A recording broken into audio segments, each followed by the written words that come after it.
All right. Good morning, good morning, good morning. It is December 5th, and we have the esteemed David Feld with us, who has presented in the past.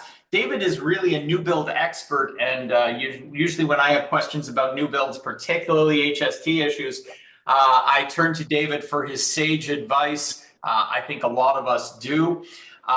It is the case that David has deep experience in this field, and he is always good enough to allow for his time as he discusses with us the ins and outs of new builds. Of course, new builds right now are a totally different game than they used to be. Right now, I don't know if you're aware of this, but the new build market somewhat sucks. There's a lot of people who are trying to get out of these deals, and negotiations are now firmly in the buyer's court as opposed to the seller's court, which has been the past 10 years. David's here to tell us a bit about his experience from the field, and in the process, inform us of what it's like in today's market. So without further ado, David, I am turning this over to you. Thank you sincerely for your time. We all appreciate it, and I'm looking forward to hearing what you have to say today. Thank you so much, Mark. And likewise, I call you maybe once or twice a day to discuss legal matters, and we help each other out a lot. So it's a great camaraderie we have, and I love how we, at least I know me and you, raise the bar every day and keep it professional, which is incredible. Chat GPT helped me to make this slide here. For some of you who remember Oliver Twist, one of the famous lines was, "Please, sir, I want some more." And then the result was they not only didn't give him more food, but they treated him like a sinner and a criminal. And that's how things used to be for us real estate lawyers and probably a lot of realtors when it came to dealing with builders a while ago. People would actually line up to buy condos, and they wouldn't cap charges, and they wouldn't allow assignments, and they wouldn't even allow you to lease during occupancy in some cases.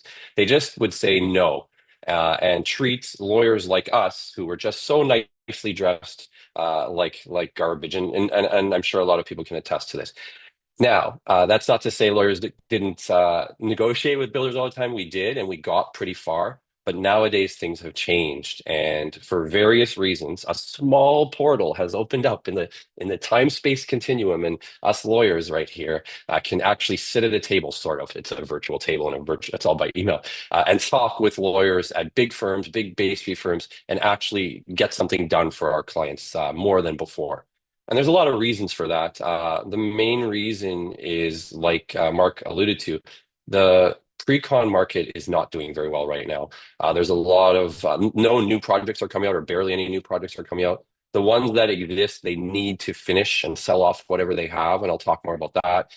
So yeah, it's just a different landscape now, and so there's a little portal, a little opening.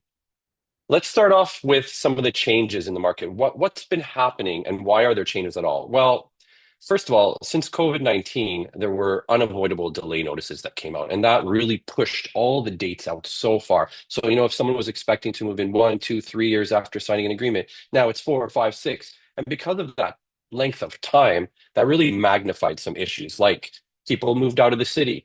One reason people moved out of the city is COVID-19. A lot of us work from home now, so people moved out of the city. People who had signed agreements. People get married.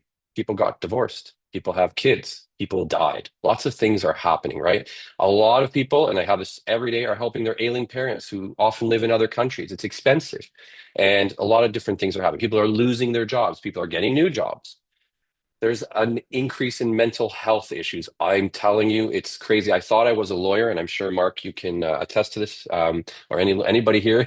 I'm more of a therapist than a lawyer on most days. I deal with depression, anxiety. I deal with suicidal thoughts. That's what I'm dealing with on a daily basis with my clients who can't close. And some have given up, and they're just going bankrupt, and they just won't close, and they can't close, and they're giving up. So lots of weird stuff you see.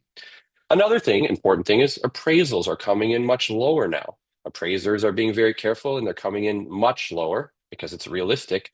And sometimes purchasers are having to scramble to find up to 20% more. And those appraisals, by the way, they come in late. It's not like they're done weeks in advance. It could be days before closing. And then a purchaser who thinks they barely have their money together, oh, now they need 20% more. And we'll talk about. what happens in those cases.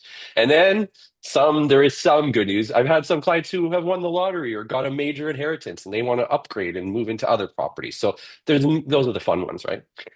So long story short, lots of changes have come over the years, and these unavoidable delay notices due to COVID-19 and shortages of good workers and workmanship at all is just it's called workmanship these days, to be honest, has magnified all this. Okay, so those are the changes that we're seeing. At the beginning, remember, during the 10-day cooling off period or the rescission period, we were always able to negotiate. Okay, yeah, feel free to take pictures, by the way, of any of this, anybody. And I'm sure Mark will share all this with you, and I can share this with you as well anytime. Okay, so feel free. During the 10-day cooling off period, things we've always done, and I just want to remind everybody, is we would get the development charges capped, right? We would get the education levies capped, the park levies capped. The Section 37 charges we tried to get capped. These are the large charges that a good lawyer, a decent lawyer, should get at least those capped on or before close in the 10-day cooling off period. And then one big one, Section 37 charges, a lot of times were not capped back then. Builders wouldn't. They would leave it. So you would estimate something like 10, 20,000 would be hard to do. We're going to talk a little bit about that. Nowadays, you could negotiate on that one, whereas before you couldn't always negotiate it. Also, back in the day, and always, you would negotiate for the ability for the purchaser to assign the unit or direct title to someone else at closing, right? And you'll see why that's so important now more than ever. Okay. And we wanted to add options for them to add or remove parties, to add or remove a corporation, and to change parties altogether by assigning. And those are becoming more important now than ever. Okay. Another thing we used to always ask for is, we did at our firm anyways, the ability to put more money down at occupancy.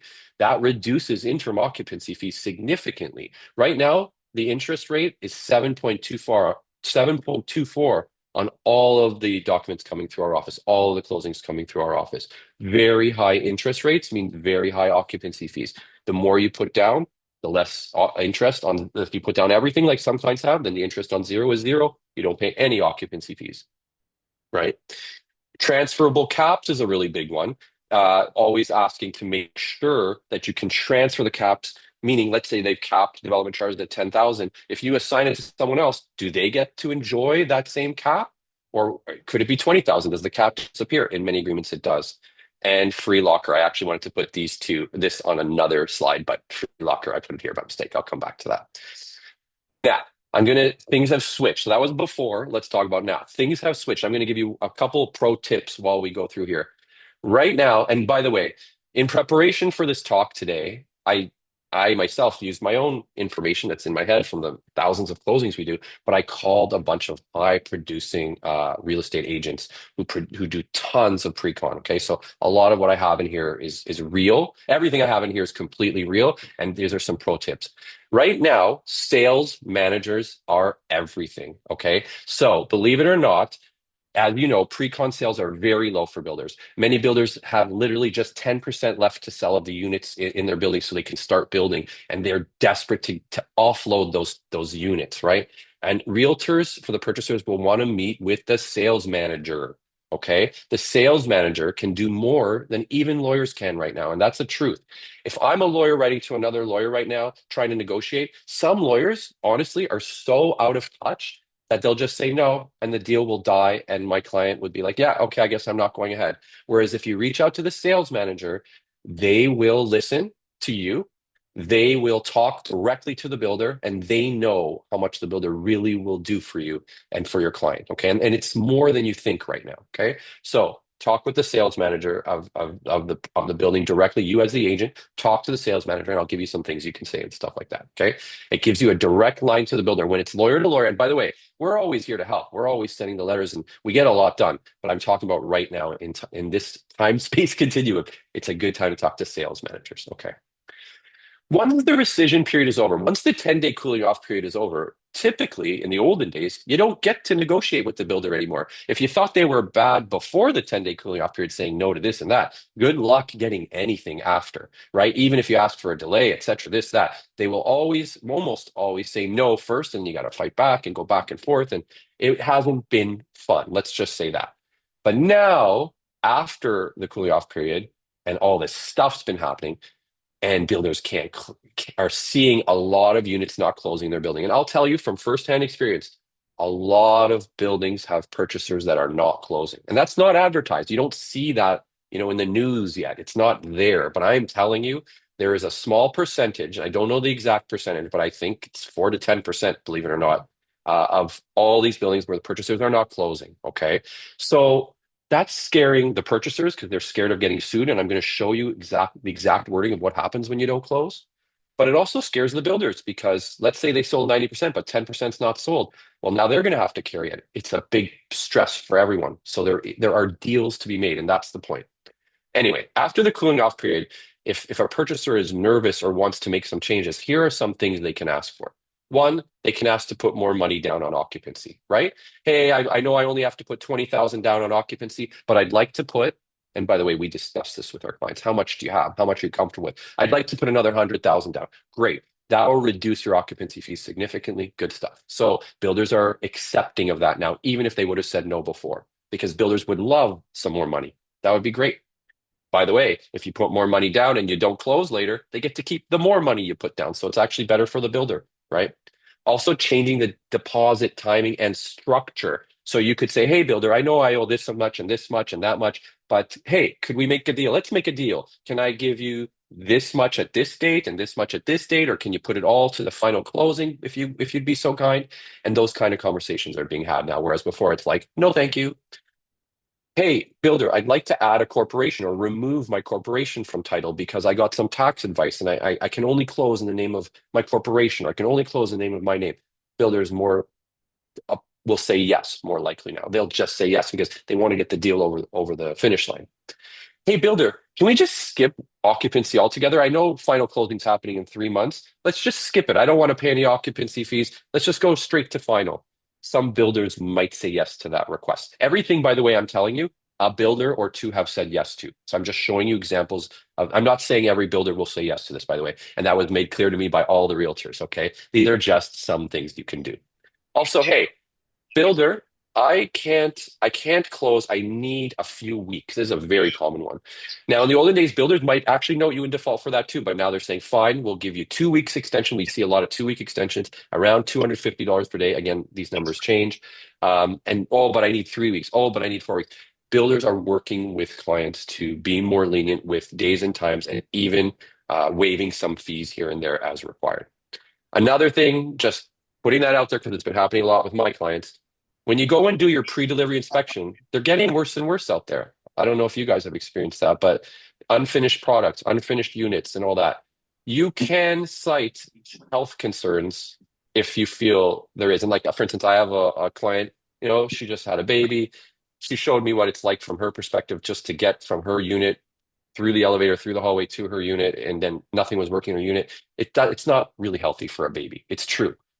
So you can argue and say, look, I did this PDI, it's not occupiable. Now, they may argue, oh, it is occupiable. We got an occupancy certificate, and you should demand to see, lawyers will demand to see that certificate now. And often they can't even produce it sometimes. So you can get delays that are free that way. Long story short, you can argue more now with the builder and they'll listen more than before. That's kind of what I'm getting at with that. Should I ask if there's any questions at this point, or should I keep moving on?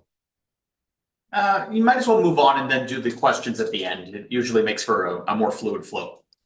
Gotcha. There are some other things, and I think Mark has seen one or two of these pass his desk. Vendor take back mortgage. Look, I can't get a mortgage. I'm so sorry, and I really won't be able to close. I assume you're going to sue me. Can we do a vendor take back mortgage? And it's written in agreements that they could, and they do. So the vendor themselves are lending the money instead of a bank or a B lender or whatever, are to the client for a certain rate just to get this thing over the finish line. And so that is happening. And that's something you can address with the builder directly because, of course, they want to get this over the finish line too. So that's an interesting one. Then, and I'll talk more about this later, but there's some other things you could do, like a mutual release. You could say, hey, builder, I can't close and I'm never going to be able to close. Can you please give me a mutual release, meaning you won't sue me and I won't sue you, or a single release where you won't sue me, uh, and you can keep my deposits. Please, builder, please. Or if they say no to that, hey, listen, Oh, sorry, before that, how about this? How about you keep half my deposits and we sign a release? That's what you asked first. And they're like, no. Okay, how about you keep all my deposits and we sign a release? No. And how about I give you some more money for a release? And then I've had that happen. All these cases I've had. I've had mutual releases, I've had portions of release, and I've had my clients pay another 50,000 after the 200 they were about to lose to get out of this so they're not sued. Okay. I've had it all happen. Mutual releases are a thing. They're happening. Okay. David, can I bring And one? I'm sorry, I'm going to use my position here as host to bring up one other yes, one that I've been doing successfully. for sure. One of the things that we've been doing is because builders have been holding back. I don't know if you guys know this, but builders hold back quite a bit of product usually because they only need to sell 80% or 70%. Then they get their financing and then they hold on to product specifically with the anticipation that the product value will rise and so that they can sell that later on. As a result, because no one is selling any product right now, they have a whole bunch of product they need to get rid of. And some of my clients who have been in a problem of appraisal, so it's say off 30%, have realized that 30% declines off a million is better than 30% declines off 1.4 million. And so what they have convinced the builder to do is to switch agreements with a I'll get less to this. product such that the loss is less. Yeah, definitely. I'm going to get to that. I think Oh, I have a slide on that. oh, I'm so That's a sorry good about one. that. I ruined your, No, no, no. your thunder. Oh, this is why I shouldn't have done that. No, no, no. That's great and very cool thing that's happening. We're going to talk about that in a sec. Great. So just to talk about assignments, of course, that's what you want to do. So a lot of people, before all that stuff I mentioned, they want to assign it. Hey, listen, I can't close for this reason or that reason, trying to find a buyer. Now, in the olden days, you would sell by assignment for profit. Like that's what we all were doing. I was doing it too. Now you're lucky if you sell on par, meaning just to walk away. They give you back your deposits. You walk away like, oh, thank God. Or even at a loss, I've seen sellers pay an assignee to close. So it's everything, right? But again, it's cutting your losses. Some people are okay with losing a little bit because you win some, you lose some, and so that they don't get sued. And some people hate the feeling of possibly being sued. Um, while you're asking for all these delays and while people are scrambling, and it's a lot of people, what are they doing? They're begging, borrowing, and stealing. And I'm going to give you some examples. A lot of our clients are refinancing their current properties, including their own family home, to be able to afford this unit that's coming up and quickly because delays are like, oh, they've asked for 2 weeks. They have 2 weeks to get all this done. People are adding or moving family members to title at the last second to help them qualify for mortgages. And by the way, if you do that, you can always do a 99-1 tenants in common ownership to protect whoever you want. Um, People are borrowing from family. That's at an all-time high. We're seeing that. And that's not a terrible thing. Parents are actually transferring their wealth by gifting money now while they're still alive to kids and to their kids, right? And so they're helping out by either giving deposits or down payments and stuff like that. But we're just seeing that on a record scale for me. And people are borrowing from their friends as well, which I always say is a bad idea, but they are. Okay. So we're seeing all of that. Okay. Um, well, this didn't show up here, but I'll just say this. It's another pro tip. Mhm. A lot of times during the while you're waiting, you'll get a letter, a friendly letter from the builder saying, "Hey, everything's going well. Everything's great. We're building, we're on the fifth floor. Your unit's coming along nicely. If you want, we can change the dates up to you to this date. Here's the date, and just sign this document. Have a great day." That's like how it always comes. And I swear to God, it's from every builder, such a friendly letter. And I actually had a copy of it here. I don't know why it's not showing. And then what it says when you sign it is this is completely voluntary. You asked for this date and you are foregoing all your carry on compensation up to $7,500. And literally every single builder sends that out at some point during their time. So whenever you get something to sign from the builder after the 10-day cooling off period, always make sure you take it to a lawyer first to get advice. I have advised many clients, and Mark, you can tell me if you've done the same, to not sign that document because truthfully, they're going to close anyway. They have to, and they have to deliver the product to you anyway. And they're probably going to delay anyway, which happens all the time. So I don't sign that document. I have never yet seen one of these letters come to my clients and it be in their advantage to sign it. Ever. Not once. Exactly. Exactly. Now I'm going to tell you a trick. when would it be in your advantage to sign it, right? People always say, and lately there have been a few times where it is in your advantage to sign it. Here's an example. You may forego the 7,500, yes, but if otherwise you may have to go into occupancy now, and occupancy fees are like in the 5 to 6, 7,000 a month range. So if you could delay 2 to 3, 4 months sometimes, then actually 5,000 times 4 is 20,000. So you're actually not spending 20,000 to forego 7,500. Does that make sense? So in some cases, some of my clients lately are foregoing 7,500 because they won't have to pay occupancy fees for a few more months. Does that make sense?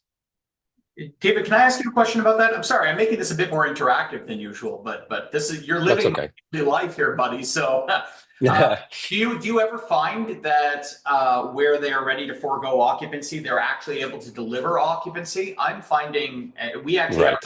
Okay, I mean, usually this is just fake. Usually it's that they can't get their occupancy certificate, and so You they're got making it it. look like there's a deal to be had.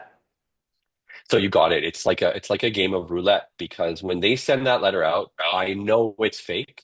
I know they're trying to forego $7,500, and I know they probably will not hit the date they said they would because literally on all those cases where my clients don't sign, we'll get a letter saying, "Oh, it's been delayed," and they're allowed to do that. And so the client didn't have to sign. But I've had a few sign. Again, it's about the risk level that people want to take. Some people are nervous. They're like, "Well, I don't have occupancy fees for the next 3 months. I just can't do it." So we're like, okay, you sign, you forego the 7,500, and then you know you're not occupying for 3 months.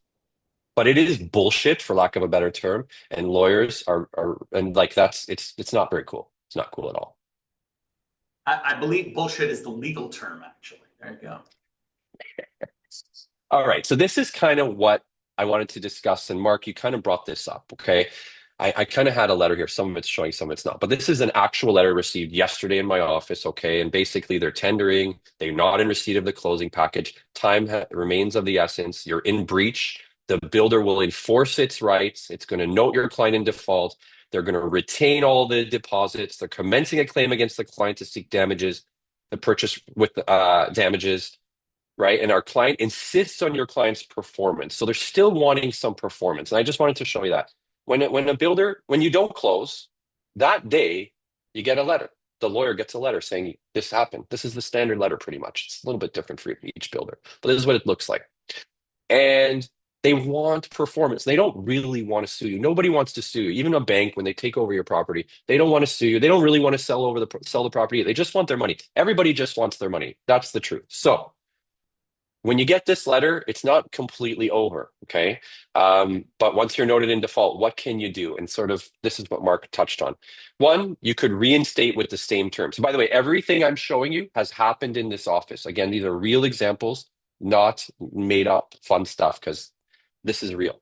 You could reinstate with the same terms. Well, that would be great. You're like, hey, builder, I know I screwed up. I need 30 days and I need the same terms and I need you to say yes and let's go. And some builders are like, oh, great, let's do this. Thank God. Now, I need to reinstate with a lower price. That's a tough one. It's like, hey, builder, the appraisal came in low. It's not my fault. You're selling me this. I want it for less. Some builders have said yes to this and they make you sign an confidentiality agreement. Some builders have said yes to this, but what they do in other cases is they'll reinstate. This is more common with a different unit in a different building that they're doing, which is best for them, or in the same building at fair market value. And the fair market value is lower than it was before, of course. So where you were paying 800,000 for this size unit, 800 or 600,000 would get you the same thing today, right? But they couldn't tell anybody that because people would be very angry. Imagine as the buyers, you're like, what are you doing? You just sold me you sold all these units to us for 800,000. Now you're saying selling the same units for 600,000. Well, I want 600. I want 200,000 back. I want to sue you for that. Well, no, each deal is separate. But anyway, they keep it on the D-low. Nobody knows that these things are happening. And the way they can get away with it better is by giving you a different unit in a different building at fair market value and transferring your deposit over there, all secretly. Okay. So that's happening to some people. Again, this isn't easy. Every step here is a major fight from the lawyer to the other lawyer. And Mark, you have to agree with me on this. Lawyers, if there's any lawyers on here too, need to charge clients for this hard work too. I'm sorry to say. That's the all-inclusive fee that lawyers charge, real estate lawyers, is like great for a nice, simple transaction. These are what I would call litigation files, pretty much. And Mark and I are not litigators, but we definitely have to litigate every day, fight so hard for our clients, and lawyers should start to charge more for that. I'm sure you'll agree. Another thing, small thing is once you finally negotiate with a builder and reinstate or get something else, they'll always want adjustments to remain as of that first date that you didn't close so they can get all their money back. And you can fight that too and say, no, listen, I hear you. I'm sorry about all this, but I want the adjustments to start on the new closing date. I want everything to start on the new closing date. Imagine saying to a builder, I want, and they listen. Like it's just never happened before. But you could say to the builder, you want me to close? Because I'm trying to close with you here. And that's actually how we fight them. We say, look, we're mitigating you have to mitigate your damages, builder. By the way, it's a rule. When you have damages, you have to mitigate. You have to do things, take positive steps to reduce your damages. Otherwise, because the court will ask you, what did you do to reduce your damages? And then imagine it's like, well, he was trying to negotiate with me, but we wouldn't hear of it, right? Well, you should have mitigated your damages. So we say that to the other lawyer. We say, hey, other lawyer, you got to mitigate your damages, and we're trying to help you here. So listen, and they do. And if you're good, you got to be good. I think, and by the way, it's about skills now. Like honestly, real estate lawyers, no offense to Mark and I, they were the bottom of the barrel when it came to lawyers. Like they're transactional lawyers. It's not magical. It's becoming more magical. You need a good lawyer now, and you need a good realtor now, guys. You too. We all have to work harder now. And I know times are tough for all of us right now. Volume is way down for everyone on this call, if not good for you. So we all have to work harder and be smarter, and that's great. Maybe it's an opportunity for us to just better ourselves and become, better at what we do because we're going to need that.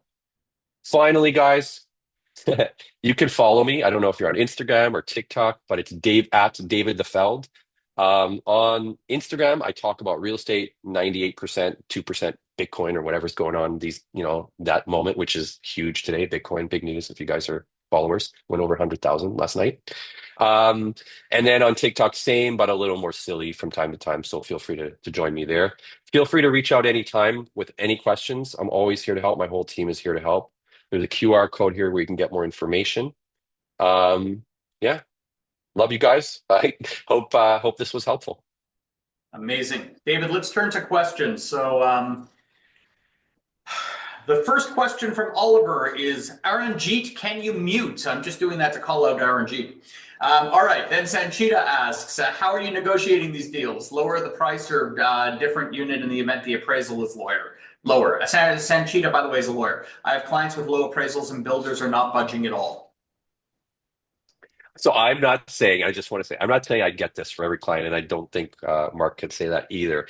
I'm just saying we fight the good fight. We're more aggressive. I do want to speak to the lawyer. I always find with builders, lawyers, and Mark can back me up on all these two, or anyone here can. It's not one letter that gets across. It's not two. It's the magic number of three. You really have to push hard for your client these days. And if you budge the top guy at the Bay Street firm, if you get him on the phone, he's annoyed and he wants to close the deal too. So a lot of times, if I'm talking with the head guy, like a Jeffrey Silver, I don't know how to throw out the names, but you know what I'm talking about. They'll listen and they're nice. They're actually nice human beings that they'll listen. Some of them will blame their client. I don't want to say, you know, another David lawyer will always say no, but the truth is. You got to know the sales managers too. So I do know some sales managers. I'll call the sales manager and I'll say, I need a line to the builder directly. We need to close this deal. We need to make things work. Everybody does want to make things work. Builders don't want vacant units. They have to cover those units. They don't want it. So there are ways. Yeah, you're about to get a tough question actually from Benjamin Singer. But before I get off, just what you were saying, David, for the agents on this channel, if you want to see if your lawyer is actually working for you, if you have a real substantive issue and the lawyer says, yes, I asked and they said no, and all that they have in their record is a letter to the clerk and the clerk fluffed them off, and they have not actually then followed up with the actual builder's lawyer, they are not doing a good job. There is a camaraderie that exists as between real estate lawyers that represent consumers and builders lawyers. By which I mean you can often call up people like Ben, who's about to ask the next question, and say, listen, I have a serious issue here. and I just want to flag this to you, and this matters. If you can help me out here, I'd appreciate it. I have an issue. And the lawyers then take that back and it becomes their personal charge. And it's a different ask than when the clerks are just throwing something for a no. So just keep in mind there is a delicacy and a nuance to how negotiations take place, and not all questions are posed the same way. David, I'm going to ask you Benjamin's question, so let's do this. VTBs, how are you navigating the duties between your clients, the bank, and the purchaser when the bank prohibits subsequent charges? So if you get a VTB, how do you, if the bank magically says, hey, if the builder magically says we're going to give you a VTB, given that RBC has a restriction on secondary financing, how do you deal with it practically? Well, you can answer that one, Mark, because for me, I haven't done that one. And also, it wouldn't that be a first mortgage, the VTB? I think it would be a first.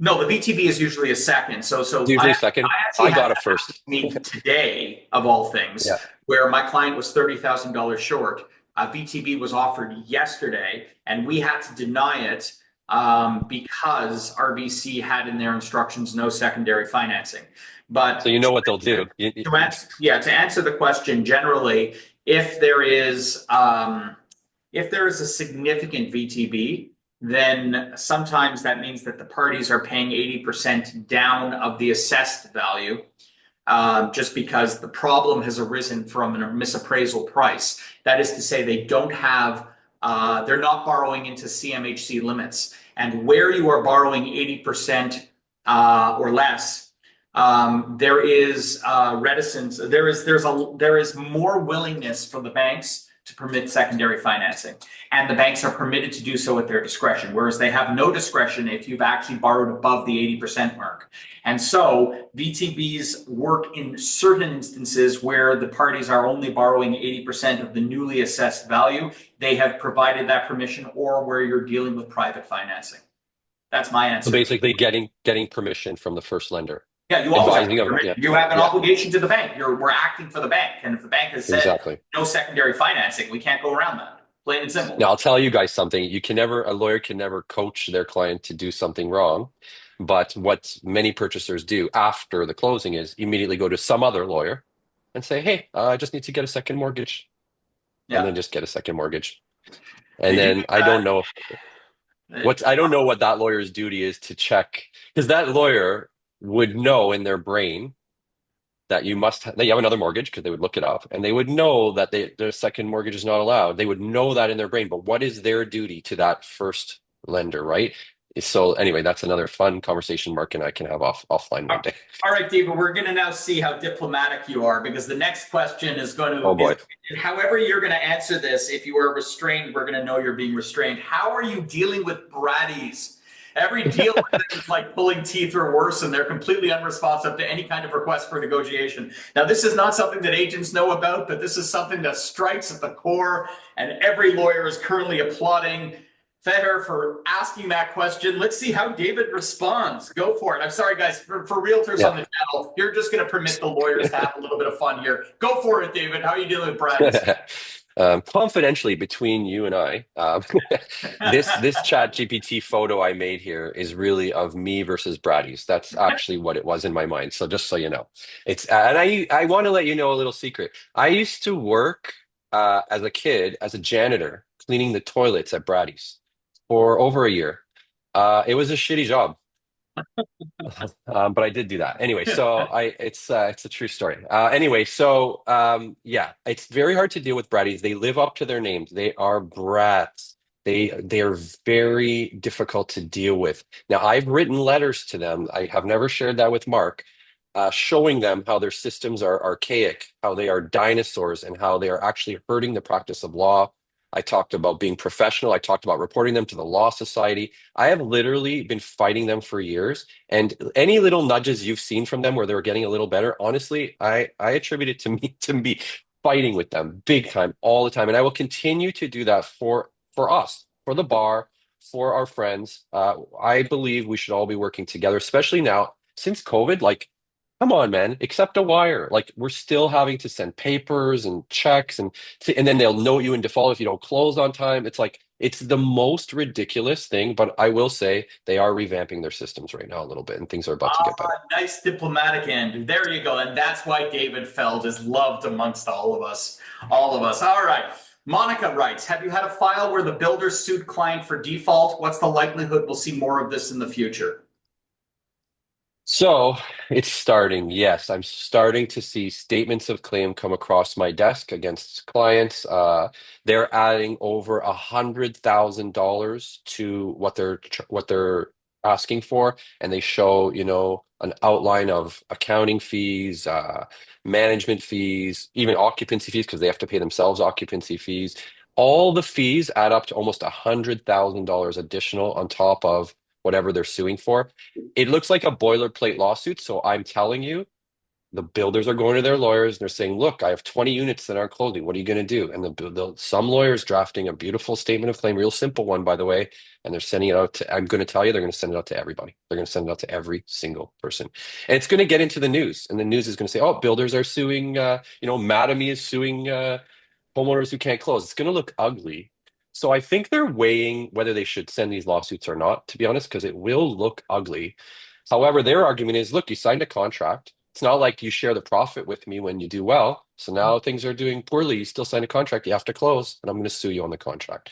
Some builders are saying, no, we're not suing. We're going to figure our own way out. Some builders are suing. Some builders will have to sue because they're running out of money. So, All right. Amy is asking, how do you get them to agree to extensions without the requirements of additional non-refundable deposits? Some builders won't allow the builders to extend closing. They're waiting to sell their own homes, which isn't happening, and builder makes them scramble for additional deposits. you're right. It's been happening, and some of our clients have had to borrow money to get through these hard times. And it's such a hard time because selling your house to buy this condo and now no one's even coming to look at the house. It's tough out there. A lot of our borrowing, some we've managed to get, we've said to the builder, listen, it's one choice or the other. Extend for 60 days right now at a small fee, which is payable later, or you're going to note the client in default, and then we're going to have to go through all these proceedings. Is that what you want? There are some builders who are willing to listen, and they're more in touch with reality because they see that this is real, this is happening.